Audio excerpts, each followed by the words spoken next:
கூலி நல்லா தான் இருக்குது, படம் பார்க்கலாம். படம் நல்லா தான் இருந்துச்சு, ரொம்ப நெகட்டிவ் படம் மொக்க படம் ப்ரோ. படம் சூப்பரா இருக்குங்க, எல்லாமே பிடிச்சிருக்குங்க. சீனுக்கு சீன் கூஸ் பம்ப் தாங்க. தலைவர் மாசுங்க. ஆவரேஜாக இருக்குது படம், பார்க்கலாம், நல்லா இருக்கு. கேவலமாக இருந்துச்சுலாம். தலைவர் தான் ஸ்டோரி பரவாயில்ல, ஆனால் தலைவருக்கோசரம் பார்க்கலாம். இப்போ ரிவ்யூ இதுக்கு முன்னாடி பார்த்தோம், நிறைய பேர் நெகட்டிவ் ரிவ்யூ கொடுத்துருந்தாங்க. நாங்களும் அதை நினச்சி தான் வந்தோம். பட் ஆனால் படம் சூப்பராக பண்ணியிருக்காங்க. ஸ்டோரி ஆவரேஜ், ரொம்ப நார்மல் ஸ்டோரி தான். ஃப்ரெண்டுக்காக ரிவெஞ்ச் எடுக்கிறாரு, அவ்வளோதான். கொஞ்சம் கமர்ஷியல் எலிமெண்ட். நீங்கள் மாநகரம், கைதி அந்த மாதிரி எக்ஸ்பெக்ட் பண்ணிட்டு வரக்கூடாது.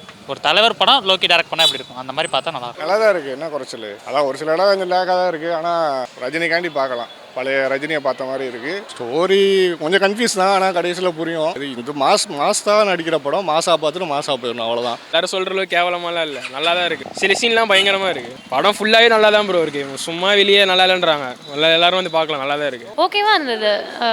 ஆக்டர்ஸ்லாம் சூப்பராக இருந்தாங்க. But story wise, screenplay வைஸ்லாம் ஓகே தான். ரொம்ப வயலன்ஸாக இருந்தது. ஸ்டோரி நல்லா தான் இருந்தது, பட் ரொம்ப வயலன்ஸாக இருந்தது.